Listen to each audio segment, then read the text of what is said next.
For centuries now, we've been on something called the central banking warfare model. The central banks print money, and the military makes sure that people stay, and the liquidity keeps going. Every 75 to 100 years, we tend to move the currency. And one thing I've noticed in history is occasionally you'll see, before we move the currency, we use a series of laws to centralize control, including plague laws. It's an old game. Now, a process started in the 90s with globalization where 190 plus governments were steadily on a debt growth model where the debt increased. In the United States, as the debt increased, the United States, both the Treasury and the central bank, started to significantly disobey the laws related to financial management. And for 20 years now, I've been calling it a financial coup.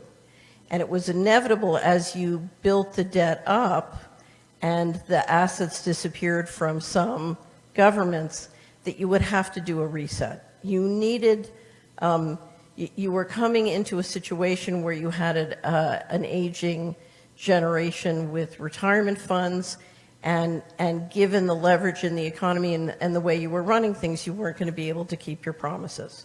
So the question was, what would you do when people were ready to receive their promises and you weren't able to meet it? Well, of course, the magic virus helped. Other things helped. But you needed to do a reset. On August 22nd, 2019, the G7 central bankers went into a meeting in Jackson Hole and voted on something called the Going Direct Reset. And going direct means the Fed was going to inject money directly into the economy in a way that would create winners and losers that would dramatically increase the ability of the billionaires to consolidate and centralize political and economic power. And then, of course, the pandemic happened, and it turned that the financial system and the health system worked together to dramatically centralize economic and political power. Now, where is this going? Because the debt growth model cannot continue. If you look at America, our taxes flow in, and they're not sufficient to pay entitlements and the interest on the debt. So we're going up a debt spiral, and a reset has to happen one way or the other. But I want to give you a sense of where they're going, because what they want is they want complete control. So if you study what's been happening with digital technology for the last 30 years, they've been building a control grid. And the last two pieces they need to snap in are the vaccine passports and the CBDC. I want to show you two videos that I showed last night. Some of you have seen it, but I want you to understand where they are going is into a digital control system. The central banks call it central bank digital currency, but it's not a currency, it's a control system. And when that control system is in place, it will literally convert our homes, our cars, our communities into digital concentration camps. So if I could just ask you to play the BIS on CBDC and then play Richard Werner on CBDC. Well, he's established the equivalence with cash, and there is a huge difference there. For example, in cash, we don't know, for example, who's using a $100 bill today. We don't know who is using a 1,000 peso bill today. A key difference with the CBDC is that central bank will have absolute control on the rules and regulations that will determine the use of that expression of central bank liability. And also, we will have the technology to enforce that. Those two issues are extremely important, and that makes a huge difference with respect to what cash is. So this is the general manager of the Bank of International Settlements in Basel, Switzerland, the central bank of central bank. And what he's saying is, if CBDC goes into place, they have the ability to ensure that your money can't work more than 5 miles from your home if they don't want you shopping or traveling 5 miles from your home. If they don't want you buying pizza, your money won't work buying pizza. You know, if they want to slow down inflation, they can just freeze everybody's bank accounts. If they want to raise taxes, they just take it. It's a complete control system. Okay, if you could run the next video. This is Richard Werner, one of the top academic scholars in the world on central banking in Malmö, Sweden. That even if you have to have CBDC, in some form, that you're not destroying the banking system. If you do it the way China is doing it, now you have to remember China only recently introduced their banking system, and it seems they were not willing to already give it up. They have already CBDC, it's still a pilot project, but it's introduced, you know, among millions of people already. But it was introduced on purpose in such a way that it would not harm the banking system, and therefore is a more truthful sort of update of the old paper money. But of course, it still has the control aspect. So at least it's not killing the banking system. The way they do this is by requiring you to have a bank account in order to get CBDC. So it's not a direct account at the central bank. It's only through your bank that you can get it. You see how simple that is, and of course could be done over here, but they're not discussing it say the ECB is not discussing it, because you see their agenda is to get rid of banks. But this alternative exists. But then of course the key problem is this control aspect, which at the moment they haven't stepped up in China, but that can be introduced any time, and that of course is a concern. Also, they never talk about the nature of this CBDC. What is it actually going to look like? They never talk about that. But I heard one European central banker tell me what it's going to look like. He saw it. He was invited to one of the old central banks in Europe that are very much promoting this, and they showed him. And you know, he's a top executive director of another central bank in Europe, and there's no reason to believe that he was telling me a story.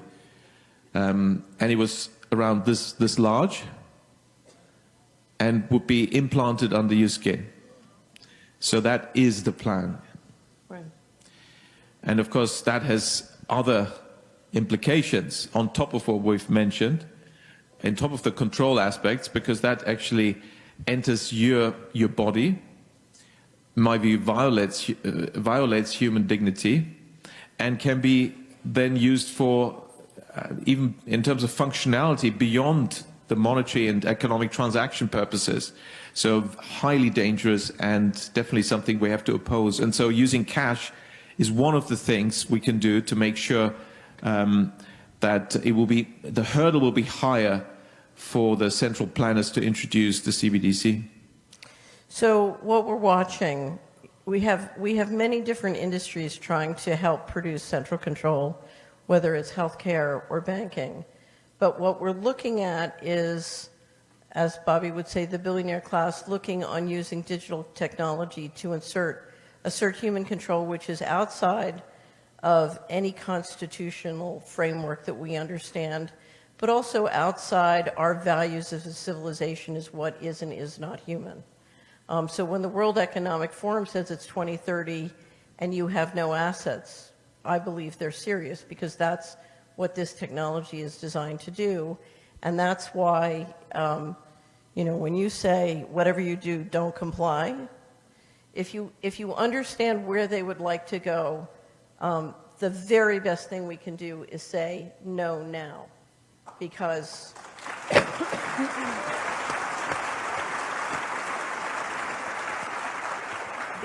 they are moving outside the line of what civilization believes is human.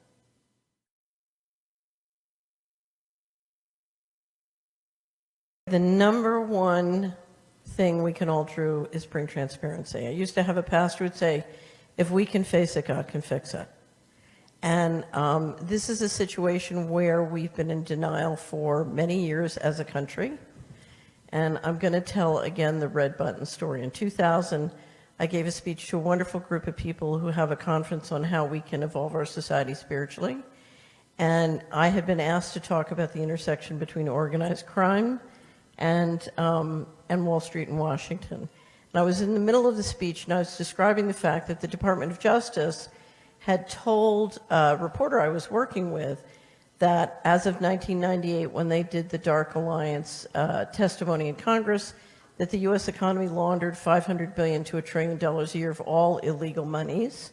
We're the global leader in money laundering. So I said to this wonderful audience of spiritually evolved people, what would happen if we stopped being the global leader in money laundering? And we had a little conversation, and they said, well, our 401ks and IRAs might go down. and we'd have trouble financing the government deficit if we stopped. And so our taxes might go up, our government checks might stop. I said, okay, let's pretend there's a big red button up on the lectern, and if you push that red button, you can stop all hard narcotics trafficking in your town, your county, your state tomorrow, thus offending the people who control $500 billion to $1 trillion a year of dirty money and the accumulated profits thereon. Who here will push the button? And out of 100 people dedicated to evolving our society spiritually, only one would push the button. So I wouldn't let him talk. I said to the other 99, why would you not push the button? And he said, we don't want our taxes to go up. We don't want our government checks to stop. And we don't want our 401ks to go down in value. Now, if you're the president of the United States in a highly centralized system, because generally every county in America, the 3,100 counties, 50% or more of the economic activity, the GDP in that county, comes through the federal credit, the federal government, federal activity. So if you're the president and the majority of American people won't push the button, how can you push the button? You can't. Your political guy's going to come in, your Karl Rove guy, he's going to say, the American people just spent several $1 billion to get you reelected. They want their contract, they want their COLA, they want their community block development grant. You're going to turn to your Secretary of the Treasury and he says, well, you better be nice to the people who control $500 billion to $1 trillion a year of dirty money. So what I learned that day is the problem was not that we wouldn't push the red button. The problem was we wouldn't turn it green. We wouldn't make money pushing the red button. So one of the reasons I became a member of Weston Price many years ago, as I heard Sally talking about how to help raw milk farmers become profitable and be profitable, I said, okay, if we have profitable farmers, we can have raw milk. So what do we need to turn the red button green? The first thing we need is transparency. Because we're talking about an economy that is now literally a war economy. You know, it's what Eisenhower warned us. We have a military-industrial complex, and the reason the CIA is running all around the world trying to scarf up assets in communities with coup d'etats is because the model is dependent. At the end of World War II, George Kennan at the State Department said, you know, we have 6% of the people and 50% of the resources. And, you know, you need to drop a lot of bombs to keep that going. And so Goldwater came along and said, well, we need to drop a lot of bombs. And the American people rejected that. They said, oh, no, we're good Christians. We don't want that. And so Jimmy Carter came along and he sat in front of the fireplace and he shivered. And the American people said, no, we don't want to do that. We don't want to cut back. So the Bushes came along and they said, you know something? Here's your check. You all are good Christians. Don't ask questions. Right? And I'm grossly oversimplifying, but that's where we've been more or less ever since. The problem is, you know, for a long time the American people were cut in for a percent of the action. Now with digital technology, you know, they can cut us all out from the piece of the action. And so we are at a crossroads where we either let go of the Constitution or we give it our best and we fight to preserve it. And that's why what Children's Health Defense is doing, Weston Price, and many other groups in this doing is so important, because we are at a crossroads. We have a choice between freedom and something else that is so inhuman. You know, I call it slavery, but it's so, you know, sometimes I call it bizarro world. But between freedom and something which is absolutely unacceptable to everybody in this room. And that is why now is the time, it's time to push the red button. The solutions are bring transparency. The other solution is whatever the darkness is, face it, because that is the doorway through which you have to walk through to real solutions. There are real solutions. The final thing, you cannot get from here to there if you finance your enemy and you let your enemy determine who your heroes are.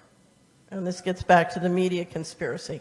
Every week on the Salary Report, we have a hero of the week, we have a hero of the year, because one of the things I see in America is even if I were to sweep up all the financial portfolios and bank deposits in every person in this room, I dare say you would be shocked to know how much of that money is rolling into financing the very machinery we're talking about and stopping, or many people still admiring the people who are literally part and parcel of doing this, and we admire them because they're being promoted by a media which is representing, the people who are trying to kill us. So we have to learn to finance, to stop financing the enemy and start financing our friends. We had a good conversation with Allie last night, and I said, don't finance the local farms because you want to make money. Finance the local farms because you don't want to eat insects. Okay? So we're going to get the world we build, and we're going to get the world we invest in. Okay? So we have to build and invest the world. I will say one thing. We had a great conversation this afternoon with Senator Frank Nicely. Yeah. There is a great deal that state legislatures can do. Senator Nicely is leading the way in Tennessee. He's passed scores of bills that make an enormous difference, like making it possible for you to get ivermectin here in Tennessee. So you need to find your state legislatures. We do not have a financial problem. We do not have an economy. I mean, this is a beautiful planet. They're brilliant people.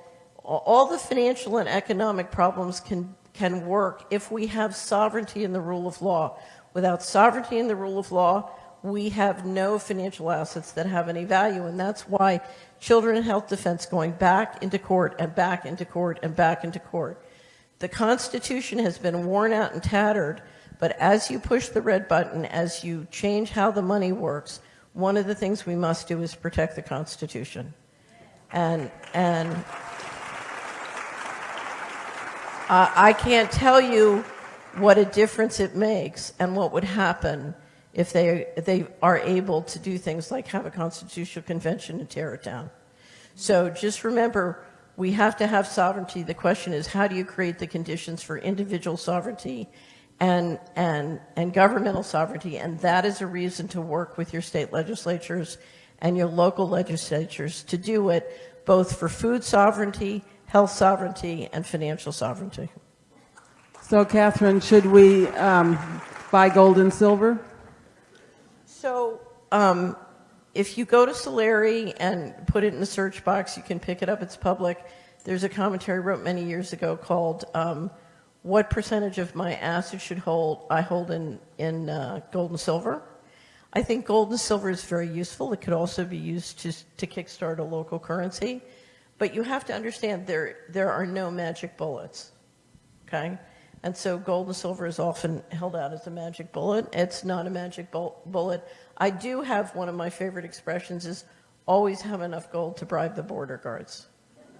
But I would point out, because we are in Tennessee, the home of Jack Daniels, that when the collapse happened in Russia, the number one currency was not gold and silver. Can anybody guess what it was? Vodka. So the Weston A. Price Foundation has something called the 50% Pledge.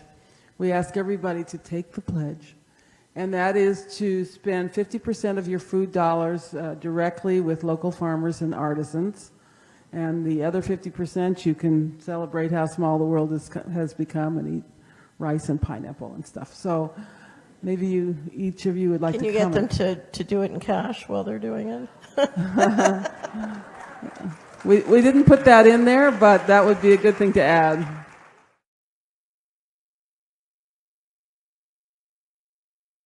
So I think the push to centralize control is going to continue. And if you look at the kind of controls they're talking about with central bank digital currencies, they're doing those things now with PayPal, with credit cards, more and more censorship through private corporations and through the financial system. So that, the tyranny is inching up. The second thing is when they did the going direct reset, they immediately injected almost $3 trillion directly in the economy. It was baked into the cake when they did that we would have very serious inflation. And the problem with that very serious inflation is, the things they do to offset it with deflation are very dangerously engineered. So I used to think of Anthony Fauci as like a deflation machine. You pick up the phone and say, okay, Tony, shut down another part of the economy. That's deflationary. So I think my fear is that one of the ways they're going to deal with inflation is doing things that's going to make it that much harder for us a small business and small farmers to function. In terms of big surprises like the pandemic, I think the sky is the limit. And, all I have to tell you is that the greatest danger is not the next thing they might do. The greatest danger is living in fear. So I live in the Netherlands, and, we have been pounded by 3 months of we're all going to die and freeze to death in the winter. Yeah. And it's unbelievable. And it's like those game shows. I don't know if you remember the game shows where they used to have the 800-pound gorilla and you won the prize if you didn't look at the gorillas. It was smashing up the whole set. And it's that. So to me, the biggest danger we have is fear and thinking that we can postpone our resistance and not complying.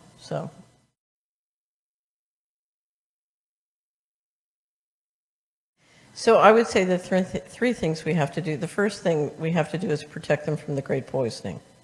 And whether it's injections or bad food, we have to teach them how to protect themselves. The second thing we have to do, if you go to Solari and put mind control in the search box, you get a series of links and to books and videos, which are the best links I've found, the most credible links I've found on helping you understand how entrainment, subliminal programming, and all sorts of technologies are used to market things, including to children, and they literally don't realize that this technology exists. I had to deal with it in financial fraud. It's used to market financial fraud to scam investors and scam precious metals buyers. So, but I would educate yourself, because we have to help our children understand this technology exists, and they have to use technology very judiciously, or they can find themselves, instead of resonating with life, they're resonating with the machine. So that's the second thing we need to do. The third thing we need to do is we need to finance our children. So I once had a great colleague who was very, very uncomfortable with the stock market, and he said, but I need a regular income, so I need to invest. I said, well, do you have kids? He said, yeah, I have 5 kids. And I said, do your kids have mortgages? He said, yeah. So I said, refinance out their mortgages and have them pay you the money. So I saw him several years later at my uncle's funeral. I said, what happened? He said, I refinanced my 5 kids. He said, I get 5 checks a month.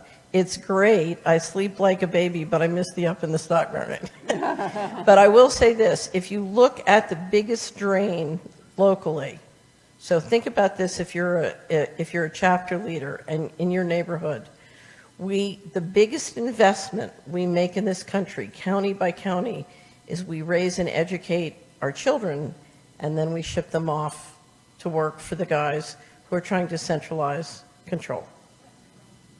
And there are many different ways we can create opportunities on Main Street for them, or opportunities in their network for them, but it's crazy to put all your money in a brokerage account to finance the national security state while your kid is struggling or going off to work, when he could be back on Main Street or she could be back on Main Street starting farms, starting food businesses, helping us not eat insects. So think in terms of the young people are our future, and whether it's keeping them healthy, keeping their minds clear or coherent, but then helping to lift them up, because family wealth comes from creating family enterprise, and it comes from generations financing each other. So those are the 3 things I would do.